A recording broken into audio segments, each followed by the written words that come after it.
أعوذ بالله من الشيطان الرجيم بسم الله الرحمن الرحيم السلام عليكم ورحمة الله وبركاته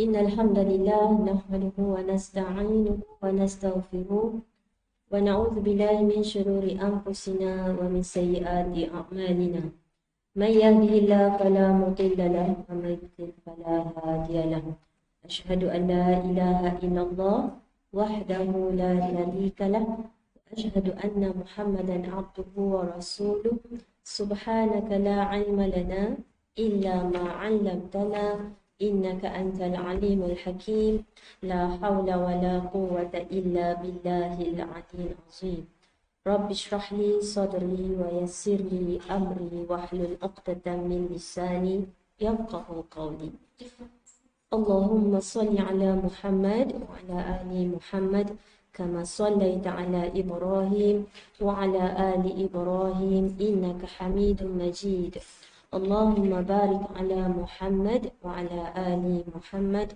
كما باركت على إبراهيم وعلى آل إبراهيم إنك حميد مجيد اللهم إنا نسألك علما نافعا ورزقا طيبا وعملا متقبلا ونعوذ بك من علم لا ينفع ومن قلب لا يخشع ومن نفس لا تشبع ومن دعوة لا يستجاب لها اللهم أعنا على ذكرك وشكرك وحسن عبادتك اللهم فقهنا في الدين وعلمنا التأويل اللهم آت أنفسنا تقواها وزكها أنت خير من زكاها أنت وليها ومولاها اللهم انفعنا بما علمتنا وعلمنا ما ينفعنا رب زدنا علما اللهم فقهنا اللهم يا منزل الكتاب ومجري السحاب وهازم الأحزاب اهزمهم وانصرنا عليهم اللهم رب يسر ولا تعسر بتمم الخير أما بعد والحمدلillah. Hari ini hari Selasa 11 Rajab dengan limpah rahmat kasih sayang Allah, rahmat hidayah taufiknya kita dikumpulkan pagi ini. Masya-Allah tabarakallah. Semoga sihat semuanya. Okay, dan datang fizikal dan secara online. Alhamdulillah. Okay, hari ini kita menyambung siri kupasan bacaan zikir pagi petang. Subhanallah. Sebenarnya benar-benar majlis yang dikatakan cinta Rasul adalah majlis yang di dalamnya kita belajar tentang hadis Rasulullah sallallahu alaihi wasallam. Bukan tunggu bergendang, tunggu kat stadium, kata malam cinta Rasul dan sebagainya. Apakah bukti kita cinta Rasul? Kita belajar hadis, kita faham dan kita ikut. Okay, itulah baru membenarkan dua kalimah syahadat. Apa dua kalimah syahadat kita? Mentauhidkan Allah. Yang kedua, cukup tak kalau sekadar mentauhidkan Allah? Kita tahu, kita beriman, maka kita solat. Tapi kita tak solat ikut cara Nabi. Boleh? Boleh? Subhanallah. Kalau kita masuk dalam majlis hadis Rasulullah, confirm kita selawat. InsyaAllah. Tapi kalau kita sekadar pergi untuk, faham kan? Belum tentu selawat ni. Subhanallah. Ya, Alhamdulillah.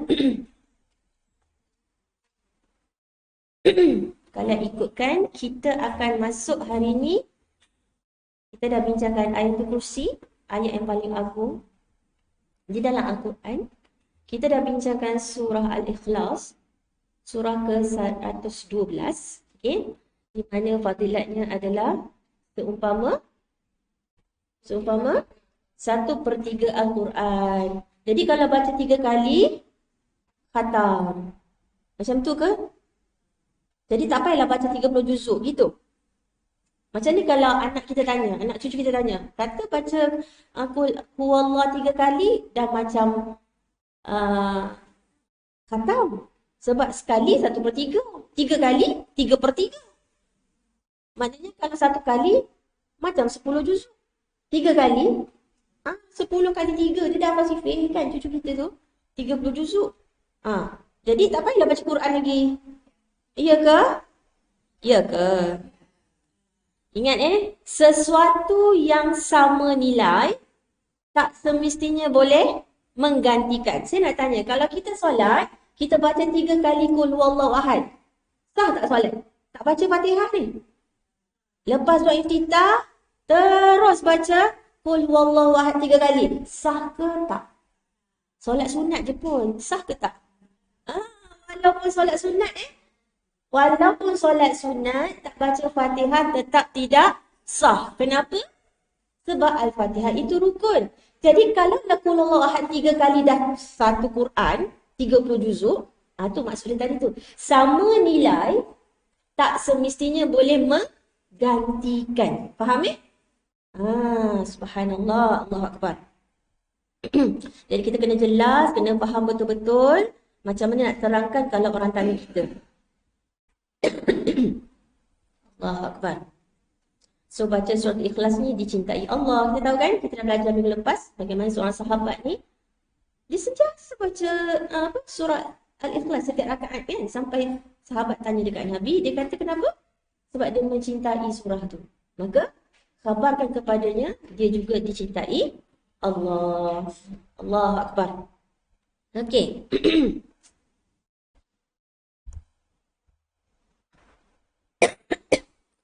Selalunya apa-apa pun kita nak terangkan, kita elok bagikan contoh. Macam tadi tu. Kita tahu dah 1/3. Tapi kenapa? Kenapa 1/3? Ustazah tanya, Ustazah jawab dah. Okey. Okey, kenapa 1/3? Sebab Al-Quran ni secara umumnya terkandung 3 aspek yang besar. Betul? Yang pertamanya Al-Quran, 1/3 Al-Quran ialah tentang Allah, tentang tauhid, tentang akidah. Tauhid itu mengesakan, maknanya 1/3 Al-Quran ialah tentang Allah. 1/3 lagi ialah tentang hukum hakam. 1/3 lagi ialah tentang kisah-kisah. Bila tauhid, ia adalah rukun iman. Bila hukum hakam, ia adalah rukun Islam. Bila kisah-kisah itu membentuk akhlak ataupun ihsan. Jadi surah Al-Ikhlas itu tentang surah itu ialah tentang Allah, sebab itulah dinyatakan nilai dia tu surah Al-Ikhlas sama dengan 1/3 Al-Quran. So baca 3 kali macam khatam. Tetapi ingat, sama nilainya. Yang sama nilai tak semestinya boleh menggantikan. Okey, contohnya apa tadi? Surah Al-Fatihah. Walaupun kita baca 3 kali surah Al-Ikhlas, tetap tidak boleh menggantikan surah Al-Fatihah sebab dia rukun solat. Okey, jelas? Supaya lepas ni kalau sesiapa je tanya kat kita, kita boleh jawab, insya-Allah. Boleh? Alright. Alhamdulillah. So kita akan masuk surah kedua, iaitu surah Al-Falaq. Dan kita tahu umumnya surah Al-Falaq dengan surah An-Nas juga dikenali sebagai surah Mu'awwizatain. Ta'awuz kan? Kita biasa dengan ta'awuz, biasa dengan isti'azah, betul? Betul? Okey? Dan saya terskip sebenarnya.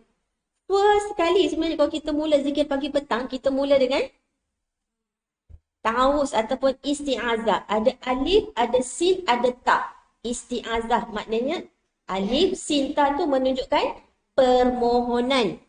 Contohnya istighfar, istiqamah, isti'azah. Ada alif, ada sin, ada ta kat depan, maknanya kita tengah memohon. So kalau isti'azah mohon apa? Mohon perlindungan. Okey, so ataupun ta'awuz. Kalau la ilaha illallah, tahlil. Kalau Allahu Akbar, takbir. Kalau subhanallah, tasbih. Ni ta'awuz. Jadi kalau ta'awuz apa? Yang kita baca a'udzubillah tu. Okey? Allahu Akbar. Saya nak cerita sikit dulu tentang ta'awuz ni sebab Qul a'udzu birabbil falaq dengan Qul a'udzu birabbin nas tu ialah mu'awwizatain. Jadi kita faham sekali sebab dua surah tu kan dimulakan dengan Qul a'udzu. Betul? Satu birabbil falaq, satu birabbin nas. Okey, jadi apa tu isti'azah? Saya tahu semua dah tahu, anggap ni pengulangan untuk peneguhan, untuk pemantapan. Insya-Allah. Kat mana dalil isti'azah? Kenapa kita kena baca Quran? Kalau kita nak mulakan baca Quran, kita mulakan dengan isti'azah. Dalilnya dekat mana? Dekat surah ke-16 ayat 98. Muka surah Al-Quran 278. 278. Muka surat 98. Ayat 98. Muka surat 278. Okey.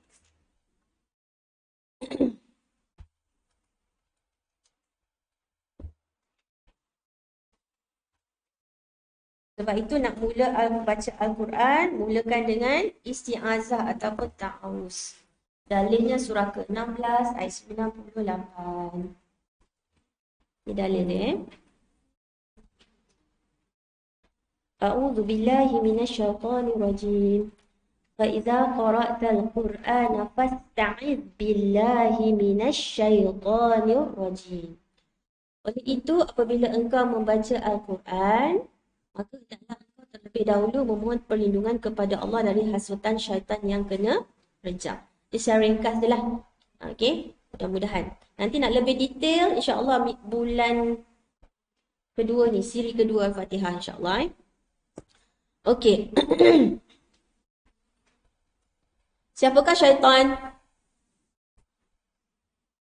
Siapakah syaitan? Syaitan ni sebenarnya sifat Okey. Syaitan daripada perkataan syaitana iaitu yang jauh. Maka syaitan ini yang menjauhkan manusia daripada rahmat Allah. Syaitan ni dilaknat. Lawan laknat ialah rahmat.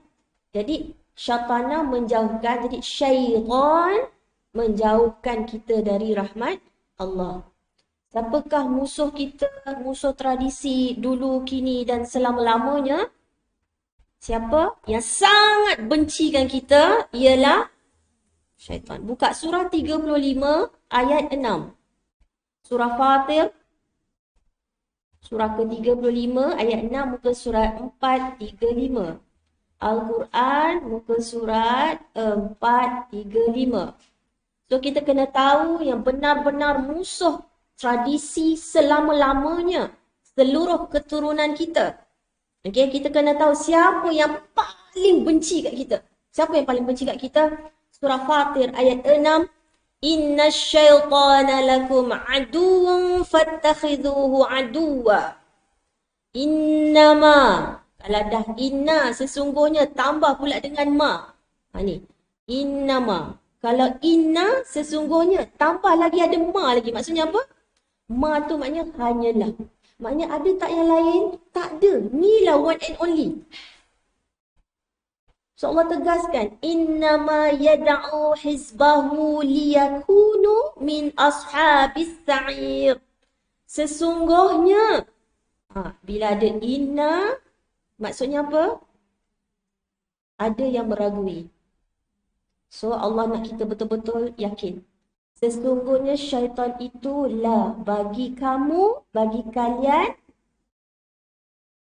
adu, musuh. Fattakhidhuhu aduwa, maka jadikanlah musuh. Syaitan benar-benar musuh dan jadikanlah dia musuh. Masalahnya ada yang menjadikan syaitan sebagai macam mana tu? Allah perintahkan kita suruh jadikan syaitan itu sebagai, kalau musuh boleh berdamai? Boleh ke? Berkawan ke? Bersahabat ke? So kalau musuh maknanya tak boleh berdamai sampai bila-bila. Faham musuh. Musuh. Maknanya dia benci betul kat kita.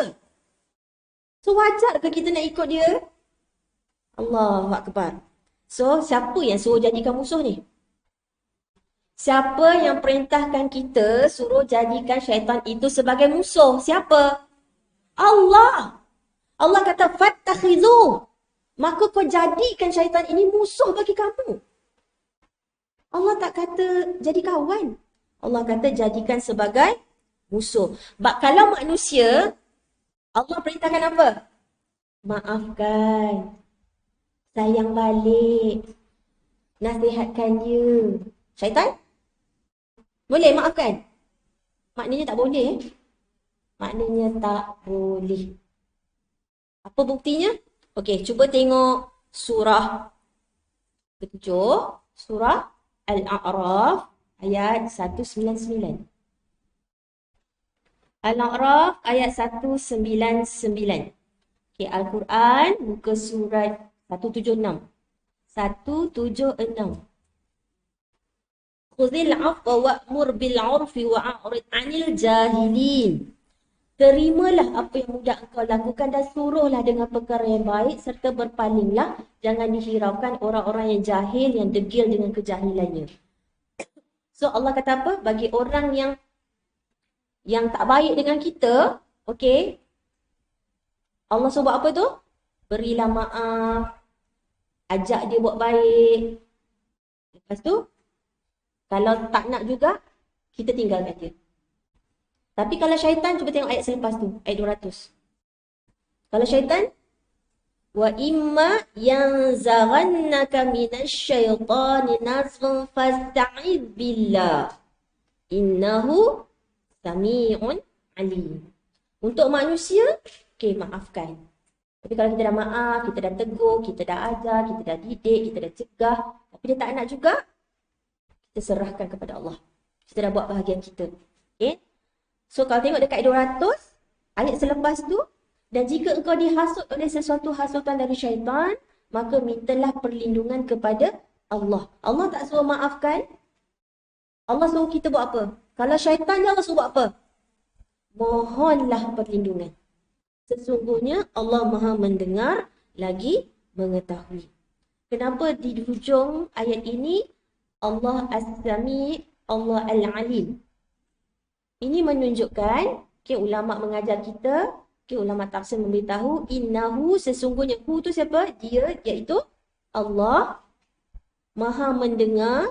Maksudnya, sebab Allah perintahkan kita, kalau kita terkena hasutan syaitan, okay, maka berdoa kan? Berdoa, ista'iz, mohonlah perlindungan kepada Allah. Maknanya bila kita a'udzubillah, itu adalah satu doa.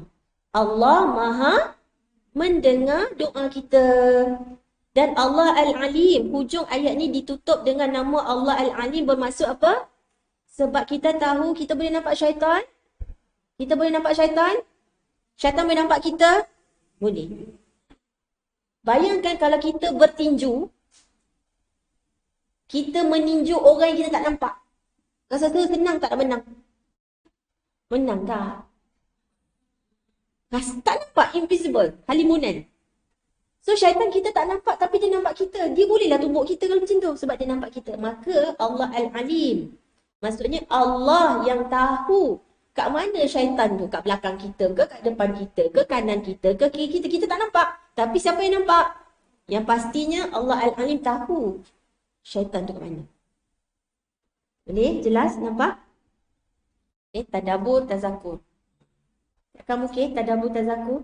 Faham So maksudnya apa? Ini yang kita renung ayat ni.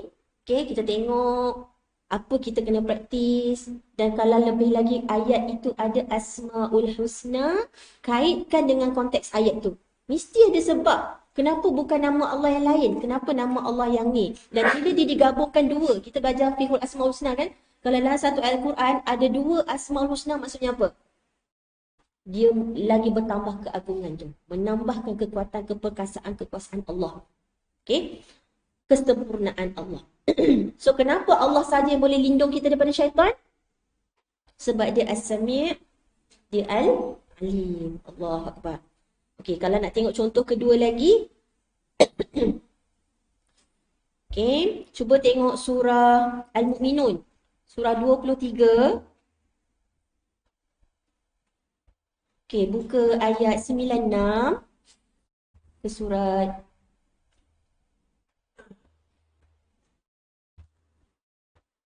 348. Buka surat 348 ayat 96. Idfa' billati hiya ahsanus sayyi'ah. Nahnu a'lamu bima yasifun. Tolaklah kejahatan yang dilakukan kepadamu dengan cara yang sebaik-baiknya. Kami maha mengetahui apa yang mereka katakan itu. So, kalau ada orang buat jahat kat kita, kita balas dengan, macam mana kita nak respon orang buat jahat kat kita? Jahat dibalas jahat itu biasa. Yang luar biasa ialah bila jahat dibalas dengan kebaikan. Subhanallah. Idfa' billati hiya ahsanu sayyi'ah. Tapi cuba tengok ayat 97. Bila manusia yang jahat pun balas dengan kebaikan. Tapi bila tang syaitan, wa qur rabbi a'udzu bika min hamazatis syayatin. Dan katakanlah, bila syaitan je, wahai Tuhanku, terus tak ada siapa boleh lindung kita. Allah nak beritahu kita, yang boleh lindung kita hanyalah Allah. Wahai Tuhanku, aku berlindung kepadamu dari hasutan syaitan. Wa a'udzu bika rabbi an yahdurun. Dan aku berlindung kepadamu, wahai Tuhanku, supaya syaitan-syaitan itu tidak menghampiriku. Okey? Perhatikan, bila a'udzu, apa lepas tu ialah B. B tu apa maksud B? Bismillah. B apa B? Dengan. Okey? So, bila dengan tu maknanya, Bismillah tu kenapa kita nak mula semua pekerjaan, semua aktiviti dengan Bismillah? Kita nak kebersamaan Allah dengan kita. Daripada kita mula buat kerja sampai kita habis kerja tu. Maknanya tak ada sesuatu pun kita tak nak Allah tinggalkan kita, betul? Kan? Ya Hayyu Ya Qayyum. Apa lepas tu? B. B rahmatika. B. Okay. Dalam zikir pagi pun Allahumma bika. Ada B. Waktu pagi, waktu petang. Wabika nahya, wabika namut. Sebab tu kalau kita rasa tak daya sangat. La haula wala quwata illa billah. Maknanya dekat sangat. Kita tak nak jauh daripada Allah. Okay. So nampak macam mana syaitan tu benar-benar kita kena memusuhi. Sampai kejahatan syaitan tu, kalau kejahatan manusia, Allah kata apa? Respon dengan baik, maafkan dia, tinggalkan dia, jauhi dia. Tapi kalau syaitan, maknanya kita memang terbukti takkan mampu untuk lawan syaitan. Tak mungkin mampu. Subhanallah, Allah Akbar. Okey, contoh ketiga lagi. Cuba buka surah Fusilat, surah 41. Surah Fusilat, ayat 34. Ini 3 contoh Muka surat 480. 480.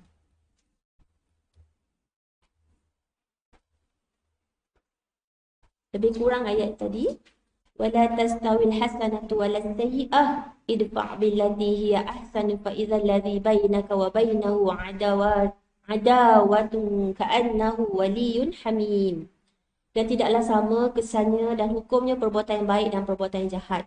Tolaklah kejahatan ditunjukkan kepadamu dengan cara yang lebih baik. Apabila engkau berlaku demikian, maka orang yang menaruh rasa permusuhan terhadapmu dengan serta-merta akan menjadi seolah-olah seorang sahabat karib.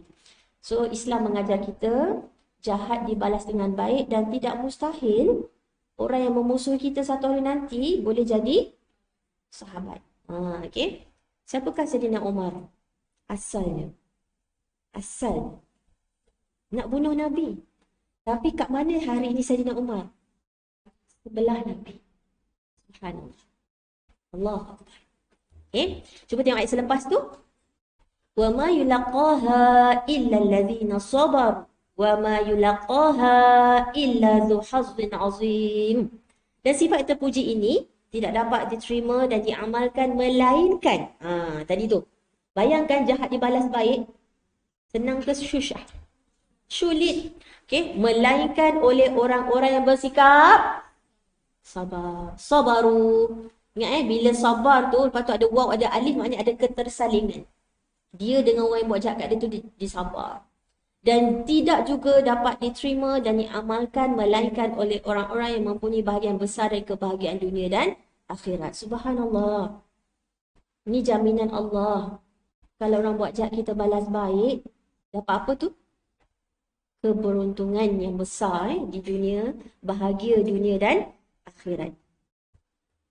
Cuba tengok ayat 36. Wa imma yanzaghannaka minasyaitani nazghun fasta'iz billah innahu huwas samiul alim.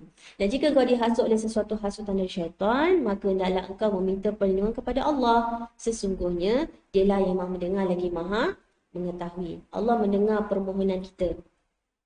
Asalkan, pastikan kita berdoa dengan yakin, bukan dengan hati yang lalai. Okay, so ni 3 contoh surah Al-A'raf, surah Al-Mu'minun, surah Fussilat yang menunjukkan bahawa jika manusia yang jahat, okay, ada cara respon dia. Allah ajar kita. Okay, sampai boleh berkemungkinan manusia yang dengki kat kita tu boleh jadi sahabat. Tetapi kalau syaitan,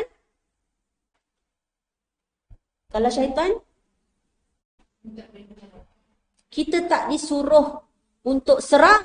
Kita Allah dalam tiga-tiga ayat ni, tiga-tiga surah ni, ada tak bila syaitan datang Allah kata serang balik? Ada tak?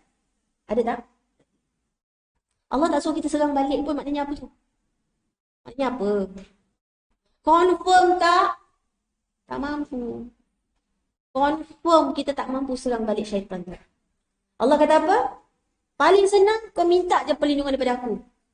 Sebab hanya aku saja kata Allah, sebab dia As-Sami', dia Al-Alim. Dia je yang boleh lindung kita daripada godaan syaitan. Sebab syaitan ni makhluk luar biasa apa kat dia? Apa yang menyebabkan syaitan ni kita memang kena betul-betul anggap dia musuh? Kenapa? Sebab dia tak pernah kesian kat kita. Tahu tak syaitan tu tak pernah belas kasih kat kita? Tak pernah. So lepas ni kita betul-betul faham kenapa kita kena benci betul dekat syaitan. Kenapa dia dilaknat? Kenapa dia jauh daripada rahmat Allah? Sebab dia tak. Rahmat itu ialah kasih sayang kan? Lawan daripada laknat ialah ada kasih sayang langsung. Okay? So kenapa syaitan itu musuh? Kenapa Allah tak suruh pun kita serang dia balik? Sebab dia tak akan pernah kesian kat kita. Dia tak pernah putus asa, dia bertubi-tubi, berfikir, tak pernah lalai, tak pernah leka untuk menjadikan manusia ikut dia masuk dalam neraka. Sebab tu sekarang faham kenapa Allah kata bila terkena dengan hasutan syaitan, tidak ada cara lain melainkan mohon perlindungan. Sebab syaitan tak ada belas kasih, tak ada macam, lepas ni dia berubah kot. Tak ada. Kalau manusia tak ada harapan lagi. Satu hari nanti mungkin dia akan sedar. Balik ke pangkal jala. Ada. Kalau syaitan, tak ada. So Allah nak pesan kat kita ni sebenarnya. Ni tazakur ni tahu sebenarnya. Apa yang Allah nak pesan kat kita ni? Kau cerdik lah macam mana pun. Kau kuat lah macam mana pun. Kau hebat lah macam mana pun. Kau tetap tak boleh lawan syaitan. Kenapa orang jadi stres? Kenapa orang jadi depressed? Kenapa orang jadi anxiety? Kenapa? Kenapa orang takut miskin? Antaranya. Sampai dia tak nak sedekah lah, nanti dia takut miskin. Kita tengok surah Al-Baqarah ayat 268. So siapa yang membuatkan orang duduk dalam ketakutan?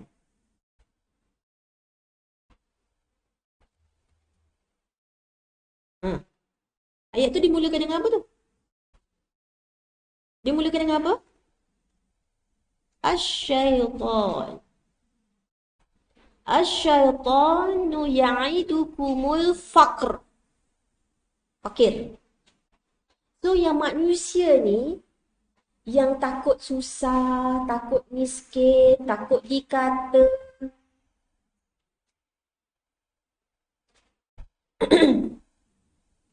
kalau saya bagi contoh, kita tengok contoh konteks ayat ni.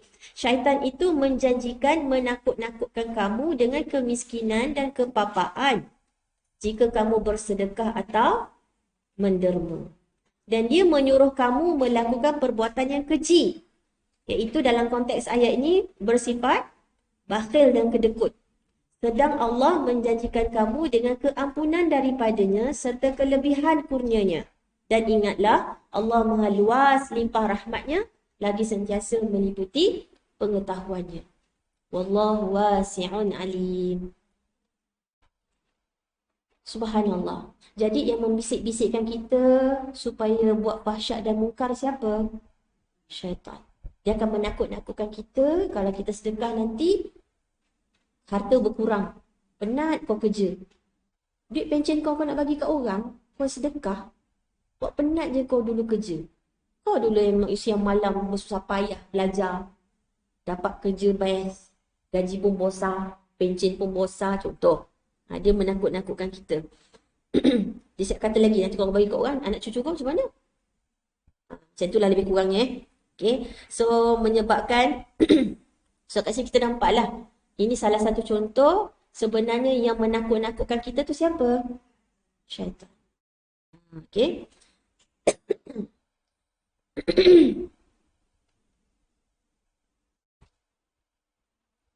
Tapi Allah kata apa? Allah kata sebaliknya, wallahu, syaitan dia takut-takutkan kita kalau sedekah nanti miskin. Dia suruh kita jadi bakhil, suruh jadi kedekut. Simpan harta untuk diri sendiri saja. Semalam kita pun dah menyentuh juga bab ni kan. Korun, harta dia habis pakai tak? Dia tinggal, kan? Lebih-lebih tu tinggal semuanya, tenggelam lagi tu. Ditenggelamkan oleh Allah. Tapi Allah kata apa? Dan Allah menjanjikan kamu apa? Kalau kamu berinfak, kamu bersedekah, apa yang Allah janji? Maghfirah. Apa yang Allah janji kat sini?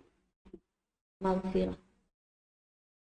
Dan anugerah. Kurnianya kat sini ialah maksudnya syurga. Sebab itulah kita masuk syurga bukan sebab amalan kita, tapi sebab rahmat Allah. Macam nak dapat rahmat Allah? Sebab itulah kita kena dapat ampunan Allah dulu. Bila kita dah bersih, tak ada lagi dosa, maka kita dapat rahmat Allah. Sebab tu Rabbi firli, lepas tu apa? Warhamni. So nak dapat warhamni dulu, Rabbi firli dulu. So Allah kata apa? Tapi kalau kau infak, kau lawan hasutan syaitan, Allah kata Allah janji apa ni? Janji ampunan. Tapi kadang-kadang manusia ni, dia lebih takut. Dia takut miskin tadi, dia takut harta dia berkurang daripada dia yakin dengan jaminan Allah. Dia lebih dengar cakap syaitan daripada yakin dengan jaminan janji Allah. Janji Allah. Semalam kita sebut sedekah itu burhan. Apa itu burhan? Baru semalam. Ingat tak burhan tu apa? Bukti. Tanda. Bukti keimanan. Bukti keimanan. Okay? Subhanallah. Wallahu wasi'un alim. Ingat, Allah kata Allah nak janji kita keampunan dan kita tahu Allah at-tawwab. Kan? Mana lagi besar? Ampunan Allah ke dosa kita lagi besar? Mana lebih luas? Keampunan Allah ke dosa kita walaupun seluas lautan kata Allah? Hadis kursi kan? Walau dosa kau setinggi gunung, seluas lautan, tapi rahmat, ampunan Allah lebih luas daripada itu. So jangan terpedaya dengan bisikan iblis. Kau dah memang jahat dah. Confirm semua orang dah tak boleh maafkan kau. Itu bisikan syaitan. Jangan putus asa daripada rahmat Allah. Sebab rahmat Allah itu sangat-sangat luas. Wallahu wasi'un. Wasi', luas. Alim, lagi maha mengetahui. Jadi kita boleh buat kesimpulan kat sini. Penyakit-penyakit jiwa dan sebagainya. Okay. Bisikan-bisikan. Okay. Perasaan, stres dan sebagainya. Sebenarnya adalah berpunca juga daripada yang utamanya ialah musuh kita. Daripada musuh kita sendiri. Musuh tradisi selama-lamanya. Siapa? Syaitan. Sebab syaitan sangat benci pada kita. Okey. Bagaimanakah doa Ibunda Maryam? Kita semua ni mak-mak ni. Surah apa? Surah sebelah. Surah Ali Imran. Okey, cuba buka ayat 36.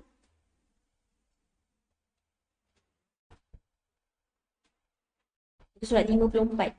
Al-Quran muka surat 54 ayat 36.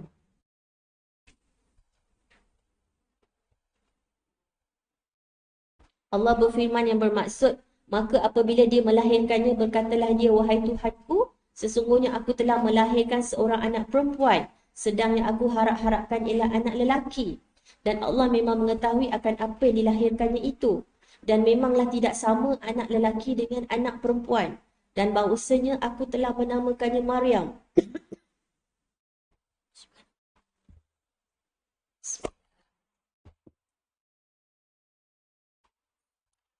Nampak tak kat situ? Wa inni sammaituha Maryam wa inni u'idzuha bika. Kepada engkau. Engkau ni siapa? Allah. So Maryam didoakan oleh ibundanya, okey? Setelah dinamakan Maryam, aku melindungi dia dengan peliharaanmu, demikian juga zuriat keturunannya. Siapakah anak kepada Maryam? Nabi Isa. Dari godaan syaitan yang kena rejam.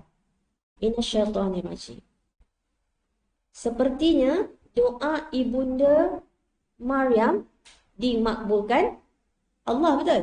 Kan dia mohon perlindungan daripada Allah kepada Maryam dan zuriatnya, iaitu Nabi Isa. Cuba renung diri kita. Refleksi diri kita. Muhasabah diri kita. Kita memang baca ta'awuz kan? Auzubillah kan? Kenapa seperti tak dimakbulkan seperti ibunda Maryam ni?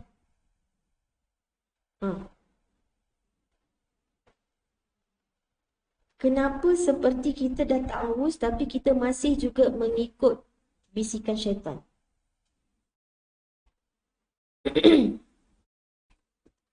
So, menurut Al-Imam Ibn Qayyim rahimahullah,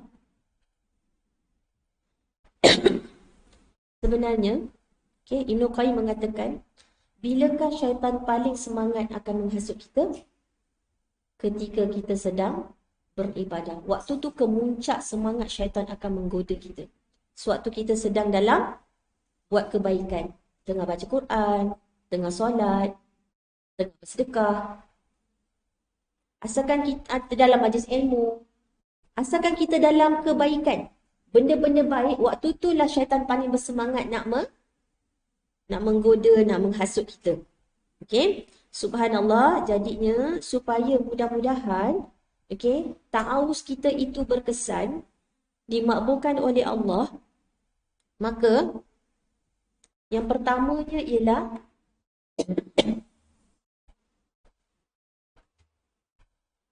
ikut hadis Nabi SAW, kita kena doa dengan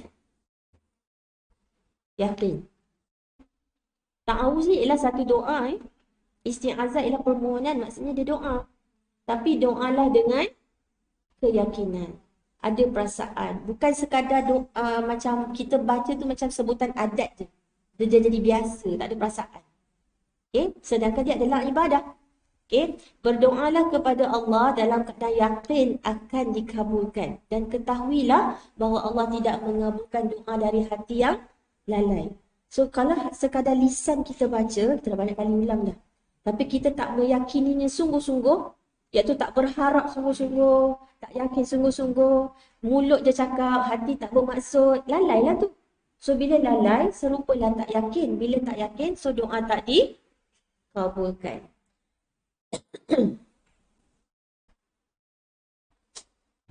So kita nak tak kita dapat kesan ta'awuz seperti ibunda Maryam tadi? Nak tak? Jadi Ibn Qayyim mengatakan, kita kena faham apa itu a'udhu. Apa maksud a'udhu? Kata Ibn Qayyim, yang pertama, a'udhu tu bermaksud ialah, bila kita faham betul a'udhu, aku berlindung. Seolah-olah kita ni ada tabir. A'udhu tu kita ada tabir pemisah. So macam ni. Contoh, anak kita dia selalunya takut nak cabut gigi, nak jumpa doktor gigi, betul? Anak kita. So kita bawa dia pergi jumpa doktor gigi. Kat mana budak tu duduk? Depan kita ke belakang kita? Kat mana anak kita duduk kalau dia takut kat doktor gigi tu? Belakang kita. Kenapa dia duduk belakang kita? Sebab dia rasa kita, mak dia boleh lindung dia. Jadi a'udhu tu kita kena rasakan bila kita baca a'udzubillah, seperti ada tabir. Ada tabir yang akan lindung kita daripada syaitan. Apakah tabir tu? Kata Ibn Qayyim, tabir itu ialah semua perintah dan larangan Allah. Maksudnya hari ni, kalau baca a'udzubillah, tapi tak tutup aurat, tapi buat maksiat, tapi tak solat, So maknanya berkesan tak? A'udzubillah tu. Berkesan tak? Subhanallah. Kita, saya, punyalah malas nak fikir kan macam Al-Imam Ibn Qayyim ni. Betul? Saya kan bila dengar, ya Allah, hebatnya imam-imam ni, ulama-ulama. Kita asyik cakap, anda ingat saya ada masa nak sakit kepala. Tu je kita ingat kan. Baru baca kitab sikit, penat. Pergi kelas balik, penat. Penat je yang saya besarkan. Saya layan ngantuk saya tu. Tapi bila kita baca pemikiran ulama' ni, kita rasa, ya Allah, ya Allah. Kenapa otak dengan hati aku ni tak sampai macam dia? Nampak tak betapa kotornya hati kita ni? Dia kata, a'udzu tu, bila kita baca, kita kena bayangkan macam ada tabir depan kita. Dan tabir itu tidak lain adalah aturan-aturan Allah. Ya Allah kata apa? Wajib solat 5 waktu, puasa bulan Ramadan, keluarkan zakat, semua arahan Allah. Makan yang halal, jangan membazir, jangan hampiri zina, tutup aurat, semua arahan-arahan tu. Kita kena taat ibu bapa, bakti pada ibu bapa, santuni anak yatim, bagi makan orang miskin. Semua tu. Itulah yang akan jadi tabir. Allahu Akbar. So lepas ni, Auzubillah. Lepas ni baca laju-laju macam tu. Perlukan penghayatan. Perlukan dengan meresap dalam jiwa. Kita dah tahu dah. Syaitan musuh aku. Dia benci ke aku. Sampai bila-bila dia takkan pernah kesian dekat aku dengan anak cucu aku. Aku kena baik ke dengan dia? Aku kena dengar ke cakap dia? Patutkah aku ikut cakap dia? Dia nak bawa, nak heret anak cucu Adam ni masuk neraka macam dia. So, a'udzu kita bincang pagi ni untuk cover sebelum kita masuk surah Al-Falaq dan surah An-Nas, supaya kita faham betul kenapa surah itu dimulakan dengan Qul a'udzu birabbil falaq, Qul a'udzu birabbin nas. Kena faham a'udzu. Kenapa zikir pagi petang dimulakan dengan a'udzubillah? Kenapa nak baca Quran dimulakan dengan a'udzubillah? Kenapa? Sebab syaitan paling semangat akan ganggu kita di saat kita dalam buat kebaikan. Contoh, tadi paling besar tadi tu, baca Quran. Allahu Akbar. Dia cukup-cukup dengki kalau kita banyak baca Quran. Subhanallah.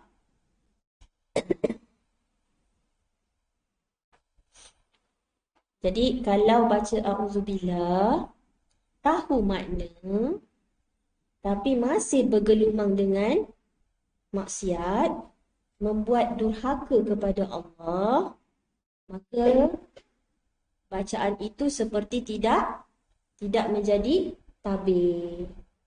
So, syaitan tu gelak je lah. Ibarat macam ni. Kalau zaman dulu katalah guna keris berlawan guna keris kan. Tapi kalau keris tumpul, dia cocok, dia ketawa. Faham tak ni? Sepatutnya keris tu boleh melukakan, boleh membunuh. Tapi kalau keris kita tu tumpul, kita cucuk perut dia bukan menangis, dia gelak. Faham tak ni? Maknanya cukup tak sekadar kita tahu baca, kita tahu ta'awuz, tapi kita masih buat dosa maksiat. So, kita sangka tu senjata. Ya betul, doa itu senjata mukmin. Ya, sepatutnya dia menjadi senjata. Tapi kalau senjata tu tumpul, senjata tu patah, senjata tu rapuh, dia jadi senjata ke? Dia jadi bahan gelap, bahan lucu, bahan lawak. Allahu Akbar. Yang kedua, kata Al-Imam Ibn Qayyim, kenapa kalau kita nak a'udzu tu betul-betul dimakbulkan, berfungsi, okey? Makanya perasan tak bila kita a'udzu lepas tu ialah kalimah huruf ba. Ba tu maksudnya apa? Dengan. Maknanya bersama, ma'iyatullah, kebersamaan kita dengan Allah. Kita tak nak Allah lepaskan kita. Kita tak nak jauh daripada Allah. Jadi bila kita sebut a'udzubillah, sebenarnya dengan kita melakukan ketaatan kepada Allah tadi satu, jadi tabir kita. Yang kedua ialah kita kena selalu bersama Allah. Maksudnya apa? kita akan berusaha beramal semua yang untuk mendekatkan kita kepada Allah, bukan menjauhkan kita dari Allah. Ha, katalah macam tadi anak kita takut dengan doktor gigi tu kan, dengan dentist tu. Okey. Katalah kita keluar nak tinggalkan dia dengan doktor, tak apa anak kita buat? Dia lari ke doktor tu ke dia lari ke kita? Dia lari ke kita. Dia nyuruh belakang kita. Dia tak nak kita tinggalkan dia. Dia tak nak kita jauh dari dia. Teman dia. So macam tu lah kita kena ada perasaan, a'udzubillah, ya Allah. Jangan tinggalkan aku. Jangan jauh daripada aku. Maka kalau kita tak nak Allah jauh daripada kita, kita kena buat semua yang Allah redha, Allah cinta, Allah suka. Okey? Allahu Akbar. Subhanallah. Jadi kita berharap, kita mohon hidayah dalam antara ihdina yang kita mohon dalam Fatihah kita tu ialah kita bukan sekadar nak minta petunjuk daripada Allah, kita nak Allah bimbing. Bimbing tu maksudnya apa? Takkan tinggalkan kita. Ingat, hidayah cari sampai mati, istiqamah sampai ajal. Okay? So jangan lari dari Allah tetapi mendekatlah kepada Allah. Allah Akbar. Ingat tak dua arah yang syaitan takkan boleh goda kita? Dari mana? Dari atas, iaitu bila kita berdoa, sebab tu tangan kita ke atas. Banyakkan berdoa. Berdoa tu maknanya apa? Kita sedar kita lemah, kita buang semua ego kita, kita mengharap dan kita tahu, kita yakin hanya Allah yang tolong kita, dan dari bawah. Kenapa syaitan tak boleh goda daripada bawah? Maka ni ulama kata banyakkan sujud. Okay? Dan keadaan paling hampir dalam solat, ketika kita dalam solat, keadaan kita paling hampir dengan Allah ialah ketika sujud. Sebab tu berdoalah banyak-banyak dalam sujud. Bukan sujud terakhir je, setiap sujud boleh berdoa. Kita kadang-kadang tunggu sujud terakhir baru nak berdoa. Sayang. Kalau Zuhur banyak tak sujud? Banyak. Kan kita punya permintaan kan banyak. Doalah setiap sujud tu. Sebab tu hafallah banyak-banyak doa.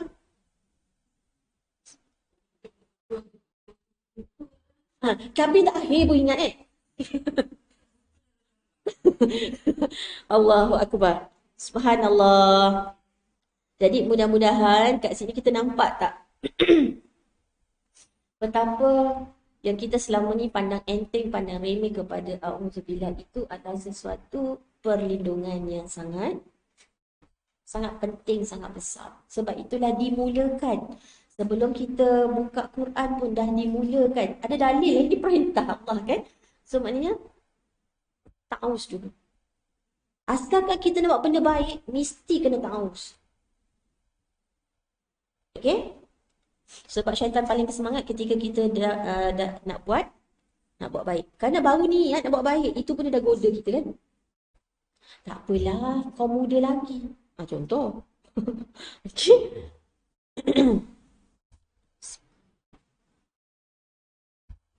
Allahu Akbar. Okey.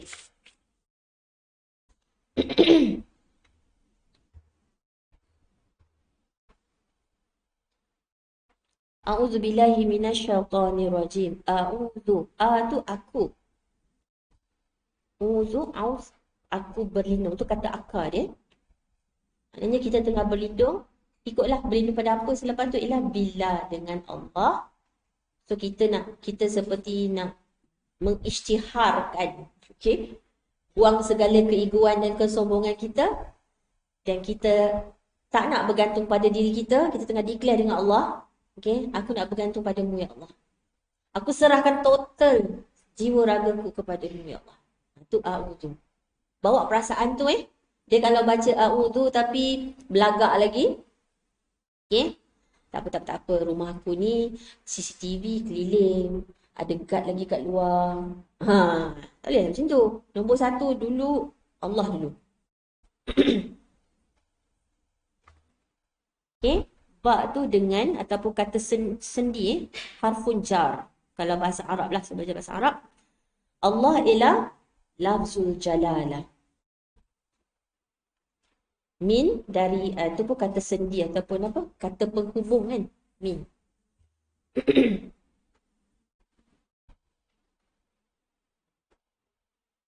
InsyaAllah nanti kalau dekat kelas Fatihah nanti, kita akan tengok kenapa kalau ta'awuz, a'udzubillah. Tapi bismillah, tengah-tengah ada ismi. Faham tak maksud saya? Kalau ta'awuz, lepas bi, terus Allah.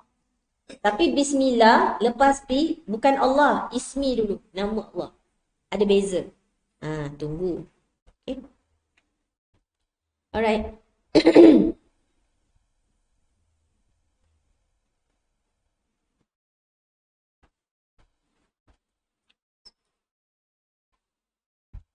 Kalau buku kita ni, muka surat 11. Okay, muka surat 11. Zikir agar Allah melindungi dalam segala perkara. Okay, kita dah bincang surah Al-Ikhlas. Sekarang kita masuk surah Al-Falaq. Hadis Nabi, hadis riwayat Abu Dawud dan Tirmizi. Hadis Hasan Sahih.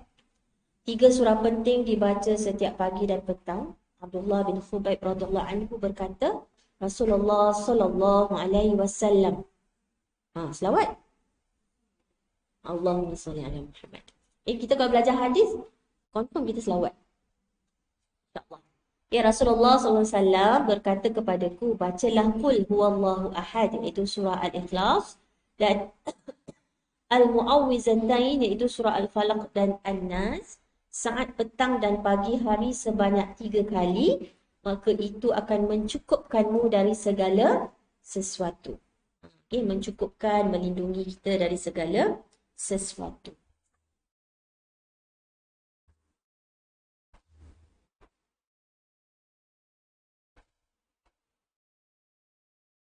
Okay. Ni shield ataupun apa? Perisai. Kan? Surah Al-Falaq dan An-Nas adalah doa perlindungan dari segala gangguan jin dan manusia. Dari Uqbah bin Amir radhiyallahu anhu, Nabi SAW bersabda kepada Abdullah bin Abbas radhiyallahu anhu, wahai Ibnu Abbas, mahukah aku khabarkan kepadamu tentang alat pelindung yang paling utama untuk digunakan seseorang yang mencari perlindungan? Dia menjawab, tentu wahai Rasulullah. Rasulullah SAW berkata, bacalah Qul a'udzu birabbil falaq dan Qul a'udzu birabbin nas. 2 surat ni. Dia adalah pelindung. Alat pelindung. Kalau masa zaman COVID hari tu, SOP kata pakai mask. Ikut tak? Ikut. Ni Nabi suruh apa ni? Ni yang Nabi suruh ni, ikut tak? Subhanallah. Kita tahu kan, semua kata-kata Nabi adalah wahyu. Nabi bukan cakap ikut nafsu. Surah An-Najm. Apa yang keluar daripada lisan Nabi adalah wahyu daripada Allah. So, kena yakin dengan jaminan Rasulullah. Kena yakin dengan jaminan Allah. Okay, Rasulullah bagi tahu kita alat pelindung yang paling utama untuk digunakan seseorang untuk mencari perlindungan. Apa dia? 2 surah ni. Allahu Akbar. So kita pakai mask sebab kita taat perintah, taat pemerintah, SOP. Tapi hari ni kita baca 2 surah ni sebab apa? Sebab Nabi yang bagi tahu, Nabi yang khabarkan pada kita. Kenapa kita tak nak percaya? Allahu Akbar. So maknanya pelindung terbaik. Pelindung terbaik. Subhanallah. Pelindung yang paling utama. Kita tak nak percaya ke cakap Nabi? Antara rukun iman kita ialah beriman kepada Nabi. So kita kena yakin. Bila Nabi kata 2 surah ini adalah pelindung yang utama. Itulah tadi tu kenapa tak makbul. Sebab tak yakin.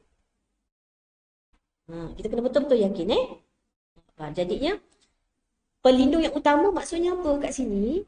Sebab 2 surah ni akan memberi kita manfaat di dunia je ke? Ya, dunia dan akhirat. Sebab itulah surah ini sangat bermanfaat.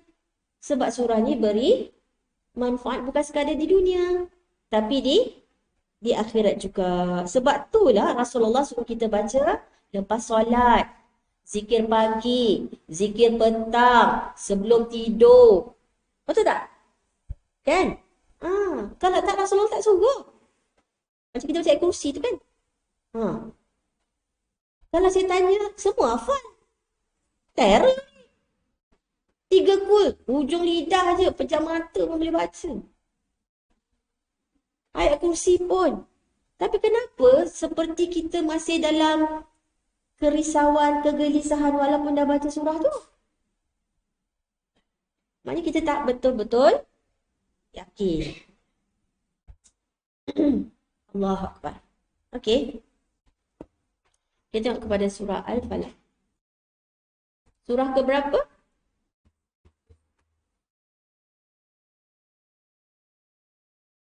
Dah semua sekali 114. Yang hujung 114 mestilah An-Nas. Jadi Al-Falaq tu duduk atas An-Nas. Maknanya surah ke berapa?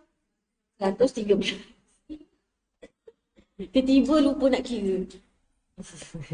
Surah Al-Ikhlas 112. Ingat tak Quran kita kan dia susun macam tu?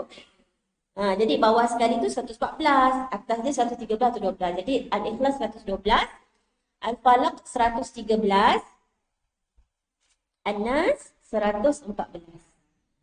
Okey. Surah Makkiyah. Berapa ayat? 5 je. 5 ayat 5 je. Alright. Subhanallah. Allahu Akbar. Surah ini dimulakan dengan Qul. Katakanlah. Apa maksud Qul? Katakanlah. Nanti boleh baca juga dekat celik tafsir Nanti buka celik tafsir dekat apps tu. Nanti boleh baca. Panjang diceritakan. Okay, Qul ni kata ulama ibaratnya sebab dia adalah kata perintah. Okay, katakanlah. So Allah mengarahkan kita, memerintahkan kita untuk katakan. Katakan apa? Aku berlindung dengan Rabb. Okay. So a'udzu tu ialah kita tengah mengisytiharkan kita ni kita ni bila kita minta perlindungan macam kita ni apa? Kita lemah, kita dalam bahaya. Tak ada siapa orang minta perlindungan kalau dia tak rasa dia terancam, betul? Sebab dia rasa dia dalam bahaya lah dia minta tolong. Jadi kita rasa kita lemah, okey, kita tak boleh lawan sendiri. Okey, dengan rendah diri, dengan penuh harapan, dengan penuh pengharapan. Jadi buang segala ego kita, jangan sombongkan diri. Okey. Subhanallah.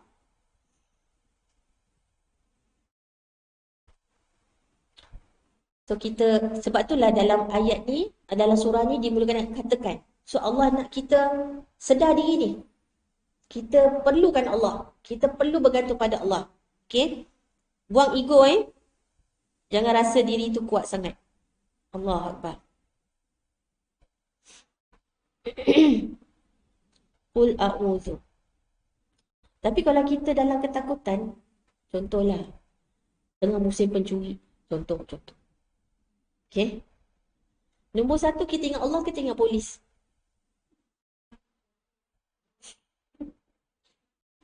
Ingat polis ke ingat Allah dulu?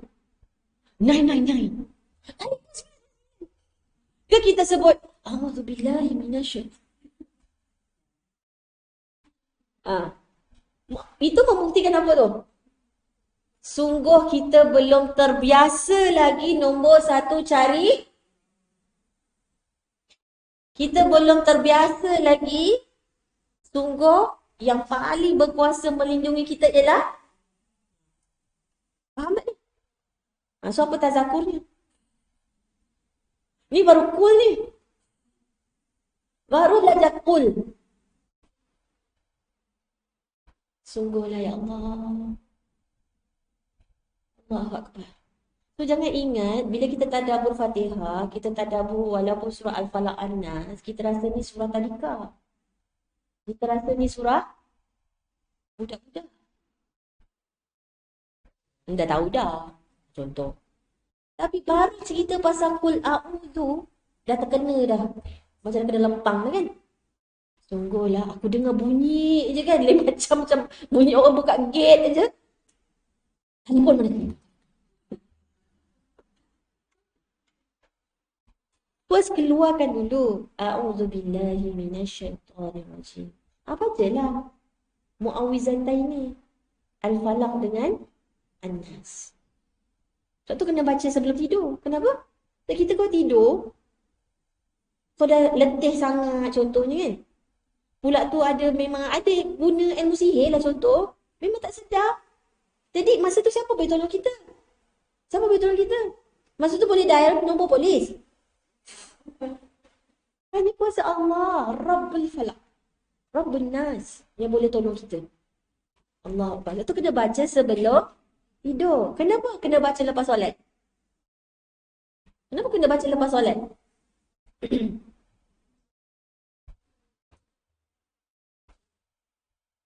Sebab masa kita solat kan kita tengah connect dengan Allah kan. Bila kita dah habis solat, seperti kita dah disconnected. Okay. So kita betul-betul nak beritahu, ya Allah, aku tetap perlukan penjagaan kau. Tolonglah ya Allah.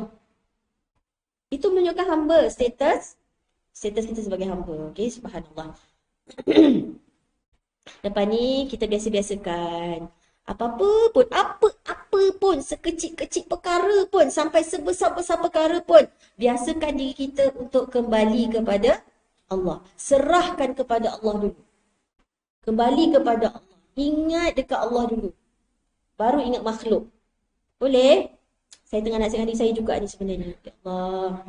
Nak minta apa-apa, minta langsung kepada Allah. Direct. Nanti dengan izin Allah lah, Allah akan arrange, Allah akan atur, Allah akan hantar. Kok polis-polis lah. Kok jiran-jiran lah. Kok anak kita ke, kok siapa lah yang akan datang tolong kita. So dia datang sebab dia ke, sebab Allah izinkan dia datang tolong kita. Ada orang dia lalu lalang je depan rumah kita. Dia nampak kita macam minta tolong macam ni. Tapi dia tak tergerak pun nak tolong kita. Tapi ada orang, dia tak kenal kita. Tapi kita tak cakap pun minta tolong. Tapi dia terus tolong kita. Siapa yang gerakkan hati dia? Allah. So nombor satu, cari siapa? Cari Allah dulu lepas ni Okay. Subhanallah. Qul a'udzu birabbil falaq. Apa maksudnya tu? Katakanlah, wahai Muhammad, katakanlah kita sendiri, aku berlindung kepada Allah, Tuhan, Rabb. Apa maksud Rabb? Ba tu dengan Rabb. Apa maksud Rabb? Makna Rabb ni sebenarnya sangat luas. Okay? Nama dan sifat Allah banyak di bawah kalimah Rabb. Tapi tiga yang paling utama iaitu Al-Khaliq, Al-Malik, Al-Mudabbir. Apa maksud Rabb? Yang paling utama tiga ni ialah pertamanya, dialah pencipta. Dialah pencipta semua ni. Bila dia yang mencipta, pastilah dia pemilik. Dan Allah dah cipta, Allah pemilik, Allah tak biarkan kita. Allah aturkan kita. Ada siang malam, Allah aturkan rezeki kita, Allah aturkan hidup mati kita. Subhanallah, daripada sekecil-kecil semut duduk dalam tanah tu pun ada rezeki dia. Ulat dalam batu pun ada rezeki dia, betul? Binatang kat dasar laut, ada tak makanan dia? Ada, semua Allah atur. Kalau suruh kita yang atur, rasa-rasanya semua makanan tu kat mana? Dalam rumah kita je lah. Tak ada kita bagi orang. Kau bagi tu sikit. Tapi nampak macam mana Allah atur semua makhluk kat dunia ni. Ada rezeki dia. Allahu Akbar. Subhanallah, aku berlindung kepada Allah, Tuhan yang menciptakan sekalian makhluk. Okay, tetapi kalau kita tengok kat sini, dia letak apa ni? Al-Falaq kat sini. Subuh. Falaq ni maksudnya memecah. Memecah. Okay. So dia letak kat sini Tuhan yang mencipta juga. Rabb memang mencipta. Tapi perasan tak? Kita ni manusia, siapa belajar biologi, okay, sel-sel kita, meiosis, mitosis, terbelah. Biji benih nak jadi pokok, belah. Proses belahan-belahan ni. Kita kalau cinta hati kita panggil apa? Oh, dia belahan jiwa. Jiwa. Tu yang kalau frust, bentuk love tu. Okay, betul. Subhanallah. Jadi, Rabb pencipta falak ni maksudnya belahan, pembelah. Okay, pembelah siang malam. Okay, pembelah biji benih. So, kalau kita nak tengok terms dia ni kat mana digunakan, kita boleh buka Al-Quran, surah ke-6, surah Al-An'am, ayat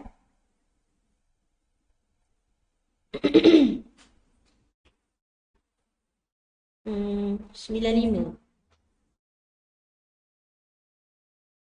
Okay, buka surat 140.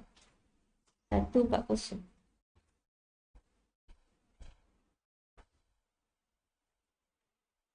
Falak, kata kerja, verb, membelah. Tukang belah, kita panggil fa'il. Jadi, falaqa, membelah. Pembelah, faliqa. Ni. Ni. Falaqa, membelah. Pembelah, orang yang membelah, kita panggil, pembuat tu ialah fa'il, panggil faliq. Contohnya, membaca. Qara'a. Orang yang membaca, qari. Betul? Itu contoh-contoh lah. Jadi, innallaha faliqul habbi wan nawa. Sesungguhnya, Allah jualah yang membelah butir tumbuh-tumbuhan dan biji buah-buahan. Okay, baru keluar tunas kan? So, siapa yang pecahkan biji benih tu? Kita kalau semai je biji benih, kita ke yang pecahkan sampai boleh keluar tunas akhirnya tu? Kita ke? Bukan kita.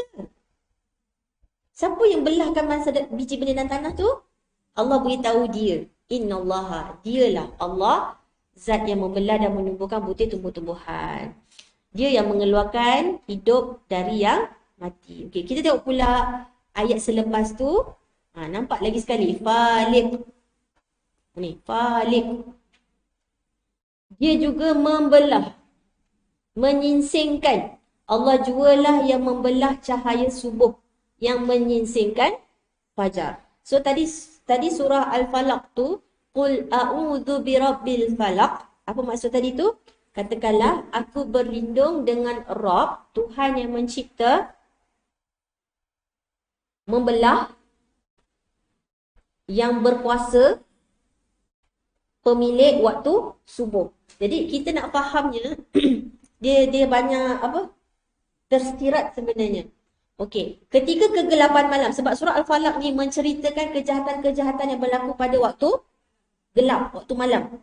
Okey, so bila hadir waktu subuh, maknanya dah nak ada cahaya matahari.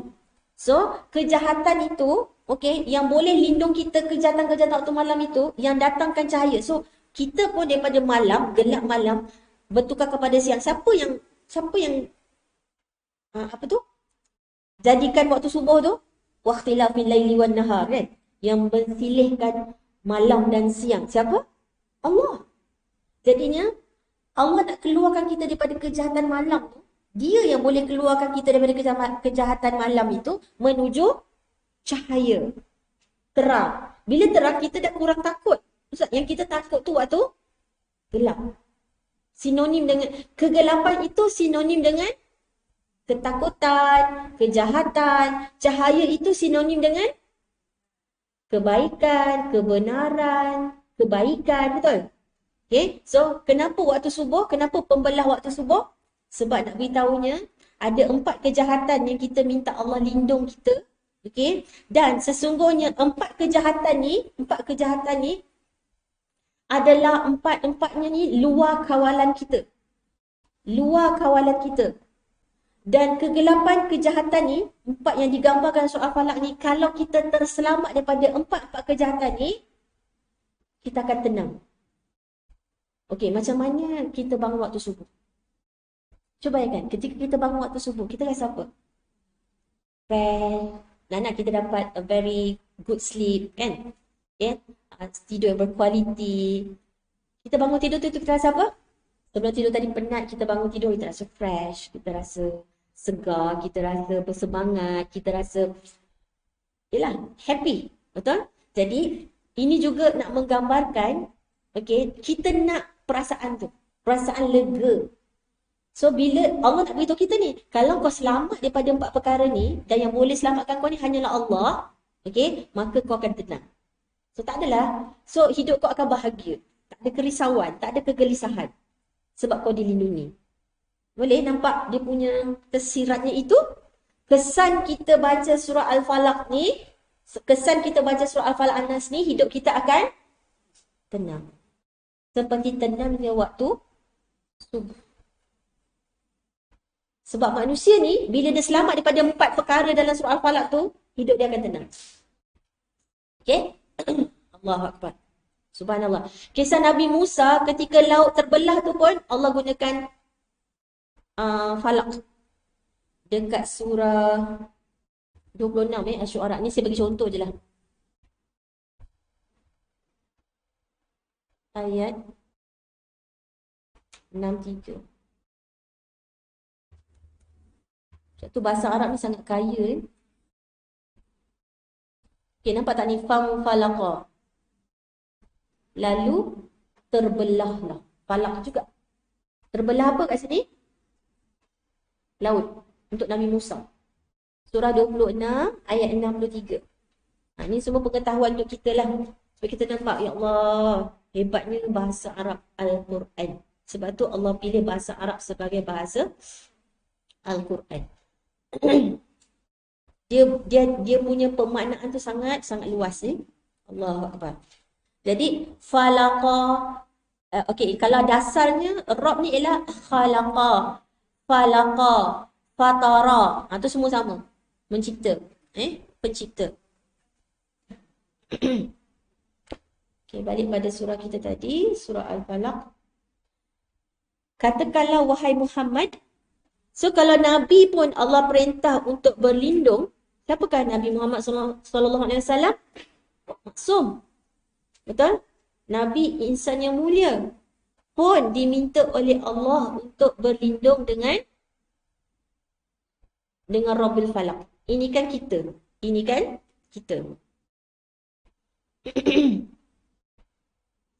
So Nabi yang hebat pun minta lindung daripada Allah. Jadi kita ni lagi-lagilah lemah. Sepatutnya minta tolong dengan sesama makhluk kan lemah kan. So kita dah lemah, minta tolong dengan yang lemah. Sepatutnya minta tolong dengan pencipta kita. Sebab itulah syirik contohnya. Orang yang mengambil tangkal, azimat, batu, pokok, kayu dan sebagainya. Benda tu benda mati. Bukan hidup pun. Betul? Tapi dia yakin dengan pakai benda tu, dengan gantung benda tu, rumah dia selamat. Bisnes dia selamat. Kedai dia selamat. Anak dia selamat. So, bila dia bergantung pada sesuatu selain daripada Allah, benda mati pula tu, adakah patut? Tidak patut. Terus kita faham. Subhanallah. Kita ingat ni, lepas kita baca Auzubillah tadi, kita mulakan dengan ayat kursi, betul? Ayat kursi tu dah ada nama Allah Al-Hayyu. Lepas tu kita baca suratul Ikhlas. Dan Allah kata, Qul huwallahu ahad. Dan Allah dalam surat Ikhlas pun Allah kata apa? Lam yalid. Tidak beranak dan tidak diperanakkan. Lepas tu kita baca surah Al-Falaq. Allah kata dialah yang mencipta, dialah yang memiliki dan yang menggantung. Maknanya, Qul a'udzu birabbil falaq. Katakanlah Muhammad, aku berlindung kepada Allah Tuhan yang menciptakan sekalian makhluk. So, bila kita baca surah Ikhlas, kita dah faham dah. Allah tidak beranak dan tidak diperanakkan. So, kita ni lah yang Allah cipta. Kita beranak dan diperanakkan. Nampak tak susunan tu kenapa begitu? Allahu Akbar.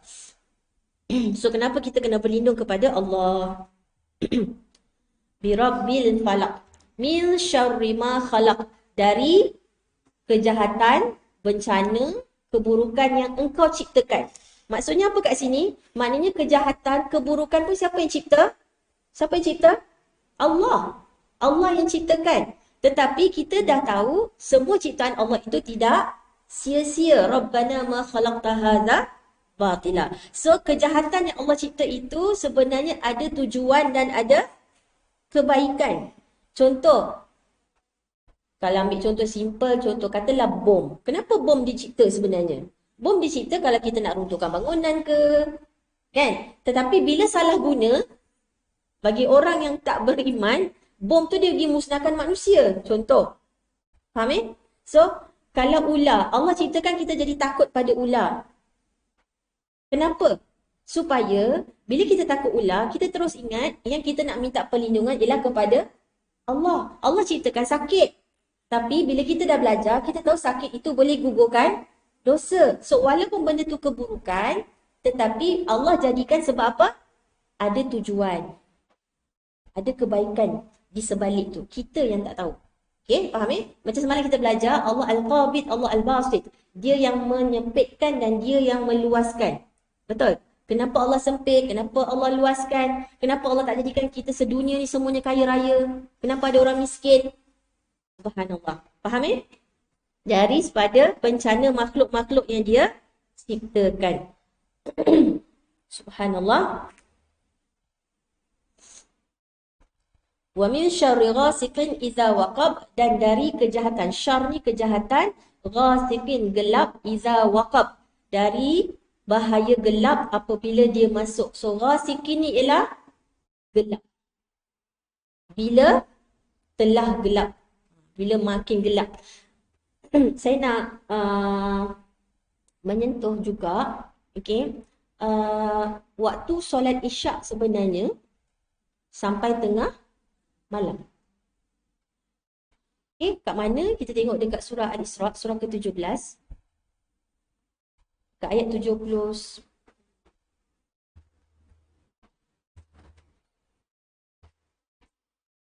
Nampak tak ada rasak kat sini? Surah 17 ni. Dirikanlah olehmu sembahyang ketika gelincir matahari hingga waktu gelap malam. Ila ghasaqil laili wa qur'anil fajr.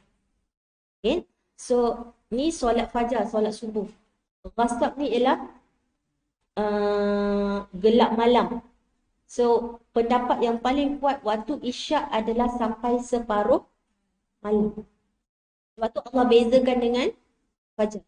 Bukan sampai sebelum masuk waktu solat subuh. Itu pendapat paling kuat. Okay, so kira lah separuh. Kalau contoh kita maghrib berapa? 7.30 kan? Kira 8.30, 9.30, 10.30, 11.30, 12.30, 1.30, 2.30, 3.30, 4.30, 5.30, 6. 11 jam. Bagi 2, berapa? So, 8.30, 9.30, 10.30, 11.30, 12.30, 1. Maknanya, dalam 12.30, sebelum pukul 12.30 tu, itulah waktu, maknanya 12.30 malam tu, waktu akhir solat isyak. Okay? Tapi kalau tertidur lain. Okay? Allahu Akbar. So, kat sini ada rasak.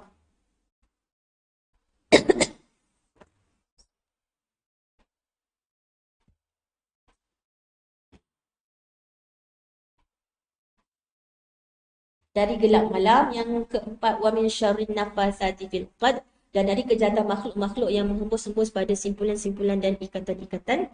Dari kejahatan yang meniup-niup ikatan simpul. Okay, sihir ni ibaratnya kalau zaman jahiliah dulu, okay, kebanyakan tukang sihir adalah wanita, dari kalangan wanita. Tapi zaman sekarang ramai juga kan uskun dari kalangan lelaki, ustaz dukun. Okay, dan kalau yang menyihir Nabi pun Yahudi, dia lelaki tapi dia gunakan anak perempuan dia. Ambil rambut Nabi kan, rambut Nabi dia simpur rambut Nabi, kemudian dimasukkan dalam telaga tu. So Allah wahyukan kepada Nabi yang dia kena sihir, baginda kena sihir. Okay, so lagi banyak simpul tu maknanya lagi banyak sihir tu lah. Dan sambil dia simpul tu, dia hembus, dia baca mantra. Okay, so ni adalah sihir dari hembusan pada simpulan-simpulan dan ikatan. Subhanallah. Wa min syarri hasidin idza hasad, dan dari kejahatan orang yang dengki apabila dia melakukan dengkinya. So kalau kita tengok kat sini, hasidin idza hasad, Maknanya orang yang ada hasad ni, ada orang dia ada rasa hasad, ada rasa dengki, tapi dia seorang je. Geramnya aku, dia dah pakai kereta baru, tapi dia tak buat apa-apa, dia cuma ada iri hati dalam hati dia. Tapi orang yang ada iri, bila dia melakukan aktiviti jumpa bomoh, bila dia buat sesuatu yang iza. Maksudnya, hasad ni dia ada dua. Satu dalam hati dia. Satu lagi, dia benar-benar buat sesuatu. Bila dia dah dapat bisikan iblis tu, sampai dia pergi jumpa bomoh. Faham tak ni? So, sebab tu hasidin iza hasad. Okay? Maknanya, ulama mengatakan, kita boleh tak hasad? Boleh tak? Boleh pada dua perkara. Yang pertama, bila kita tengok orang tu siang malam dia dengar Quran. Itu kita kena jealous. Tapi ada tak orang jealous macam tu? Tak jealous pula kan? Yang kedua, orang yang kaya raya tapi gemar bersedekah, berinfak. Itu dua ni kita boleh hasad. Maknanya orang yang ada hasad dan hasad dalam hati dia tu dia keluarkan dengan dia melakukan sihir dan sebagainya. So dalam kalau kita tengok secara amnya, surah Al-Falaq ni ada berapa kejahatan? 4. Okey, dan dia ikut turutan daripada yang umum kepada yang khusus. Yang umum Allah beritahu dari semua yang diciptakan. Semua, umum lagi. Lepas tu detail lagi sikit. Semua yang dicipta yang waktu malam. Okey. Kelab siang ke kelab malam yang bahaya? Kelab malam. Selalu mencuri siang ke malam? Cuma zaman sekarang ni siang pun semua tak ada kat rumah. Siang pun orang mencuri sekarang ni kan. Okey. Lepas tu lagi detail lagi. Hembusan-hembusan iaitu simpulan-simpulan. Kita kalau sebut atuk kebayan ke nenek kebayan? Sebab tu dia memang sinonim dengan perempuan. Tapi zaman sekarang tak adanya, sama je. Okey, tapi zaman Nabi dulu memang kebanyakan tukang sihir adalah dari kalangan perempuan. So, kalau kita nak dukun-dukun ni bankrupt, kena buat apa? Bacalah surah Al-Falaq tu betul-betul dengan penuh keyakinan. Baru dukun tu nak cek makan. Faham tak ni? Ni selagi ada keperluan, selagi ada pasaran, ada je orang pergi cari dia. Dukun ni memang buat kerja dia lah. Faham tak ni? Okay, subhanallah. Rajin-rajin baca Al-Falaq dengan penuh keyakinan, dengan penuh keimanan. Okay, subhanallah. Jadi 4 kejahatan ni daripada semua makhluk. Yang kedua, kejahatan waktu malam. Yang ketiga, kejahatan sihir. Keempat, kejahatan hasad. Sebab hasad ni dalam hati. So dia semakin detail daripada atas ke bawah. Dan 4 ni kita boleh kawal. Kita tak boleh kawal. Di luar kawalan kita. Okay, Allahu Akbar.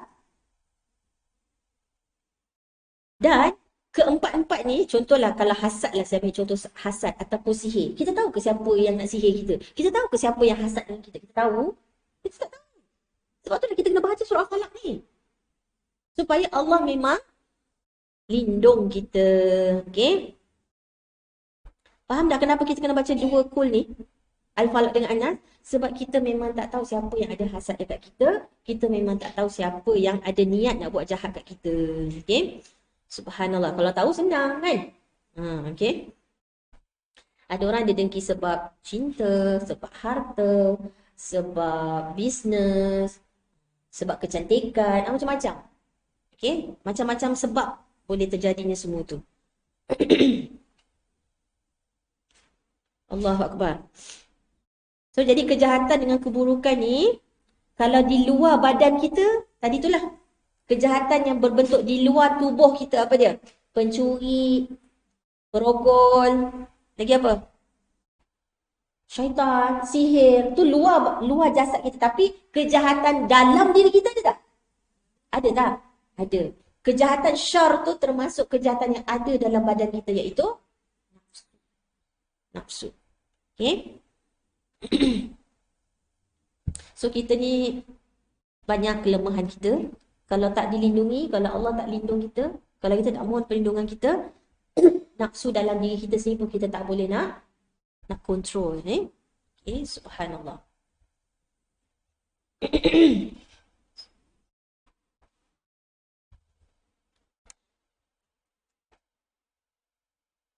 Allahu Akbar. Apa lagi nak cakap? Dan kebanyakannya kegelapan ni, waktu gelap, sama ada daripada kejahatan pencuri, perompak, penyihir, binatang buas, okey, binatang berbisa. Binatang buas tak mungkin lah, binatang buas dalam hutan. Binatang berbisa. Contoh kala jengking ke, ular ke, okey, pencuri ke. Allahu Akbar.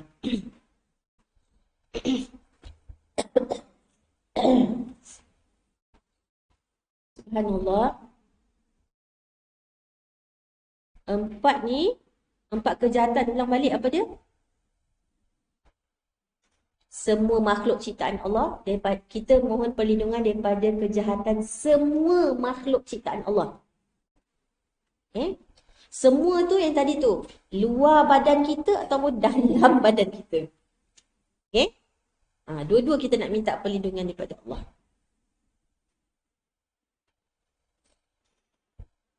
Dan kita faham juga semua yang Allah cipta, keburukan pun Allah yang cipta ya. Ya, memang keburukan pada Allah, tapi ada tujuan, ada maslahat. Tapi selalunya yang menjadi penyebab sesuatu musibah tu berlaku sebab siapa? Manusia sendiri. Kan? Okay. Dan dengan kehendak Allah, izin Allah. Okay. Tapi kita pun semalam belajar kan, ada sebab musabab, ada sunnatullah. Memang Allah Al-Qabid Al-Basit, tapi banyak juga benda yang sunnatullah, benda tu berlaku sebab ada puncanya. Okay, puncanya kebanyakan daripada kita sendiri. Okay. So kalau Nabi pun minta perlindungan, apatah lagi kita. Okay, so baca ni, tadi ulang balik hadis tadi, surah Al-Falaq dan An-Nas adalah doa perlindungan dari segala gangguan jin dan manusia. Okay, kalau kita buka dekat Hisnul Muslim, okay,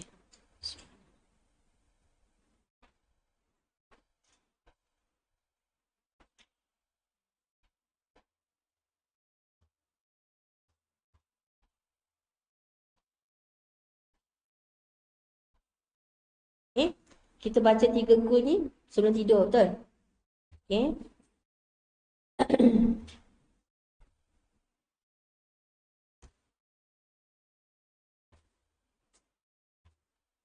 Lepas tu kalau Falik tu kita baca dekat sini, nampak tak? Ni. Ni antara salah satu doa sebelum tidur Falik. Ni sebenarnya doa minta dilunaskan hutang. Hujung tu, iqdi anna dain. Selalunya orang yang gelisah tak boleh tidur sebab apa? Sebab dia banyak hutang. Sebab tu ni baca sebelum tidur. Dan Allah akan jadikan, kalau kita betul beriman, kita tak ada langsung niat tak nak bayar. Kalau kita mati juga dalam tidur, Allah akan aturkan waris kita atau sesiapa saja yang akan menyelesaikan hutang kita. Bacalah doa ni sebelum tidur. Siapa yang ada masalah hutang yang banyak sampai dia tak boleh tidur, baca doa ni Sebab kat sini ada nama Allah Al-Awwal, Al-Akhir, Al-Zahir, Al-Batin. Sebelum kita minta selesai hutang tu, bayangkan kita puji apa? Rabb.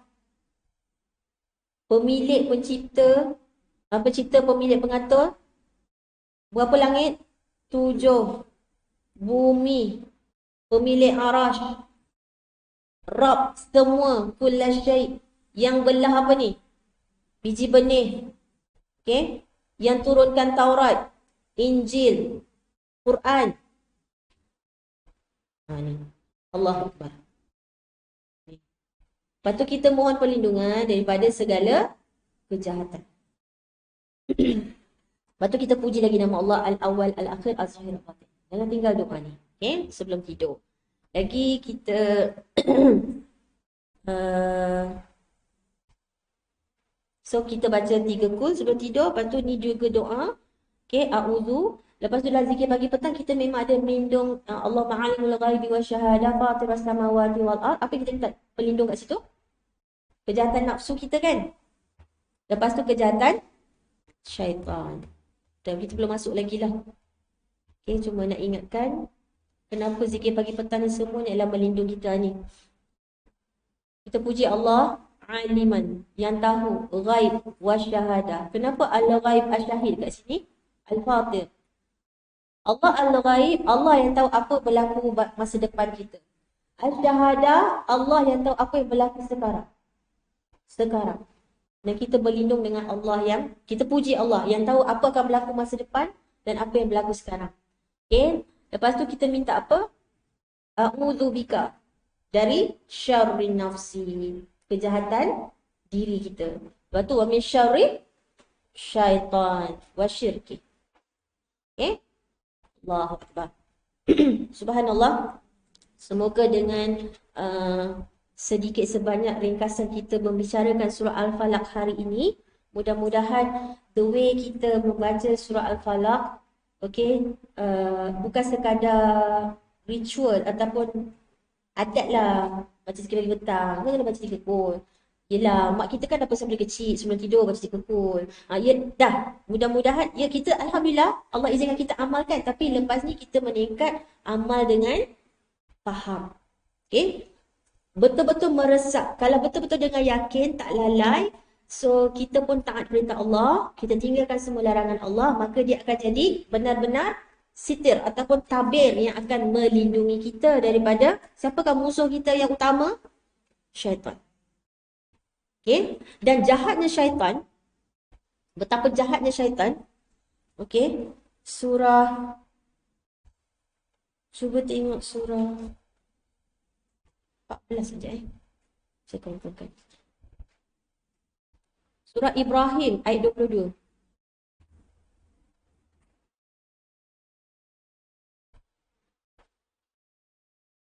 Betul. Okay. Surah Ibrahim ayat 22. Skrip syaitan. Apa yang syaitan cakap nanti? Okay. Wa qala syaitanu lamma qudiya al-amr innallaha wa'adakum wa'dal haqq wa wa'adtukum fa akhlaftukum wa ma kana li 'alaykum min sultanin illa an da'awtukum fastajabtum li fala talumuni walumu anfusakum ma ana bimusrikhikum wa ma antum bimusrikhi inni kafartu bima asyraktumuni min qabl innaz zalimina lahum adzabun alim. Dan berkatalah pula syaitan setelah selesai perkara itu, sesungguhnya Allah telah janjikan kamu dengan janji yang benar. Ni siapa cakap ni? Syaitan. Dia kata apa? Janji Allah itu hak, benar. Dan aku telah menjanjikan kamu, lalu aku mungkiri janjiku itu kepada kamu. So, masa ni syaitan akan berlepas diri. Syaitan kata apa? Kau tahu kan apa yang Allah cakap dalam Quran tu benar. Dan aku yang mungkiri janji. Dan tiadalah bagiku sebarang alasan dan kuasa mempengaruhi kamu selain daripada aku telah mengajak kamu.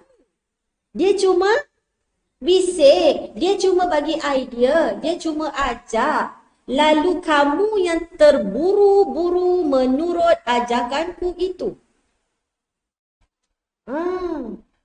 Dia kata tak ada orang nampak kalau kau curi pun. Yang mencuri tangan siapa? Yang bagi tahu, bagi idea, orang tak nampak. Dia, syaitan. Tapi yang buat mencuri tu, maka janganlah kamu salahkan aku, dia kata. Masa tu dia akan kata, tak apa, tak ada orang nampak. Ni malam mana ada orang tahu? Dia cover line masa tu. Tapi bila dah jatuh hukuman dekat padang mahsyar dekat akhirat ni, dia kata apa? Kau jangan nak salahkan aku okay. Salahkanlah diri kamu sendiri. Aku tidak dapat menyelamatkan kamu dan kamu juga tidak menyelamatkan aku. Sesungguhnya dari dulu lagi aku telah kufur ingkarkan perintah Tuhan yang kamu sekutukan daku dengannya. Sesungguhnya orang-orang yang zalim yang meletakkan sesuatu pada bukan tempatnya beroleh azab yang tidak terperi sakit.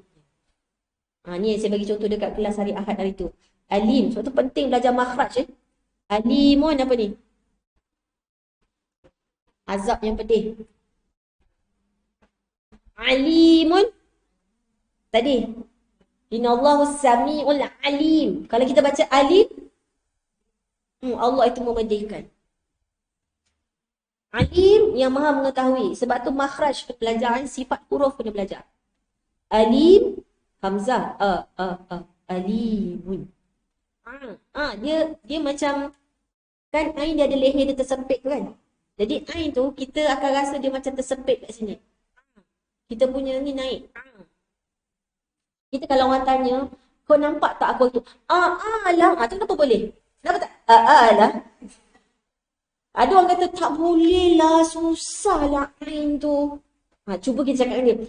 Itu kan, kau nampak tak aku masa ni? Tu mana dia boleh sebut eh? Dia sebut ke cuba dia kena lebih pekat sikit lah. Sebenarnya semua orang boleh. Okay? Allahu Akbar. Nampak ni? Ni ain. Ni. Dia dekat-dekat ni sebenarnya sebab semua daripada sini kan. Okay? A'udhu pun sebelah-sebelah. Jangan a'u. A'u dia jadi ain. A'u. Selalunya yang dibaca macam mana kita dengar? A'udhu. Sepatutnya a'u. Tu yang tadi macam keris tumpul tu. Keris tu patutnya tajam, tapi sebab dia salah baca, jadi keris tu tumpul. Syaitan bukan terasa terancam, syaitan pula tergelak. Dah baca pun salah punya budak. Contoh. Okay. Semua ni tuntutlah ilmu ni. Baca Quran wajib dengan tajwid. Dan bacalah dengan tartil. Itu yang terbaik.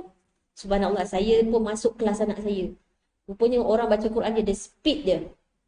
Saya dah padam ke belum? Saya share sikit boleh?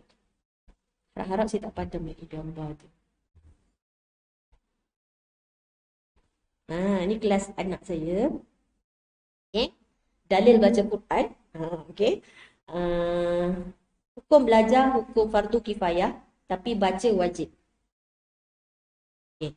Kalau nak tahu kelajuan orang baca Quran, kalau baru 20 hingga 40 km per jam, itu namanya tahqiq.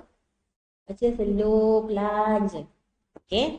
Kalau 50 ke 60 km per jam, yang surah Al-Muzammil ayat 4. Auzid. Saya pernah lupa ayat ni. Ni. Surah Al-Muzammil ayat 4. Auzid alaihi warattilil Qur'ana tartila. Yang diperintahkan oleh Allah, kita baca Quran dengan tartil. Sederhana. Bukan terlalu perlahan, tahqiq. Tetapi kalau orang menghafaz Quran, hadar. Hadar ni dalam 90 ke 100 km per jam. Dia boleh baca beberapa ayat dalam satu nafas. Itu orang yang menghafaz. Kita bacalah dengan tartil. Apa itu tajwid? Tajwid itu memperelokkan, mencantikkan bacaan dengan menyebut setiap huruf mengikut makhraj dan sifatnya dengan betul dan bacaan yang lancar. Okay? So yang kita ni ialah tartil. Macam ni. Tenang je drive. Bukan nak berlomba. Itu yang hafazan tu lain Subhanallah, Allahu Akbar. Okay. Kelas ni ialah kelas Udemy sebenarnya. Ingat tak kita jemput Udemy datang sini untuk anak-anak. Program tu Okay, Subhanallah, Allahu Akbar. Jadi, ingat syaitan musuh kita nyata. Sangat bencikan kita. Tak pernah kesian dekat kita. Dan azam dia ialah nak bawa sekalian manusia, anak cucu Adam, sama-sama masuk neraka. Okay. Nanti boleh tengok dekat Facebook. Hanim dah balik. Hanim ada buatkan nota yang sangat cantik. Yang kalau kita baca tu, dia dah dikeluarkan point. Ini contoh. Okay, so kalau kita nak mengajar, dah dimudahkan dah. Nak macam mana lagi? Okay. Ni surah Makiyah tentang tauhid nubuwah ba'its, kebangkitan, jumlah ayat berapa, jumlah huruf berapa, juzuk ke berapa. Okey, boleh buka nanti siapa tolong share dekat grup nota yang Hanim dah buat. Semua yang saya sebut tadi dah ada dalam nota dia sebenarnya. Okey, waktu malam, antara kenapa anak-anak tak boleh berkeliaran menjelang malam. Okey, Rasulullah SAW bersabda apabila datang gelap malam, okey, maghrib tu nak masuk malam, gembang-gembang nak masuk maghrib tu kan, maka halangilah anak-anakmu dari keluar rumah kerana syaitan ketika itu berkeliaran. Jika telah berlalu sesaat dari waktu malam, waktu isyak, maka lepaskanlah mereka lagi. Hendaklah kalian menutup pintu dan berzikir kepada Allah kerana sesungguhnya syaitan tidak dapat membuka pintu yang tertutup. Terutamanya kita tutup dengan basmalah. So, anak-anak kita ni kita tak bagi dia keluar waktu tu, nak dihimpunkan dia dekat mana? Dalam rumah atau dalam masjid. Itu tak apa. Jangan dalam bilik air, jangan dekat luar. Okay? So, inilah kenapa anak-anak tidak dibenarkan berkeliaran waktu tu. So, ini ialah pesanan ataupun peringatan daripada Nabi Muhammad SAW. Okay? So, saya mohon ampun dan maaf, salah silap, salah terkasar bahasa. Ya, kadang-kadang pasal malam. Masalahnya sekarang ni, zaman dulu-dulu, boleh kenal malam dengan siang sebab malam tu yang betul-betul gelap. Tapi zaman sekarang, malam pun macam, kalau lah dia duduk dalam mall, shopping mall, dia sedar tak bila malam? Sebab memang lampu situ buka je kan. Jadi, tu yang tak sedar. Kalau kita duduk di alam natural, kita tahu bila siang, bila. Sebab tu kena banyak tengok langit. Sebab tu jaga waktu solat. Bila kita jaga waktu solat, insyaAllah kita tahu dah siang lagi ke malam dah. Okay? Subhanallah. Kita tutup dengan tasbih kafarah. Subhanakallahumma wa bihamdika asyhadu an la ilaha illa anta astaghfiruka wa atubu ilaik. Taqabbalallahu minna wa minkum.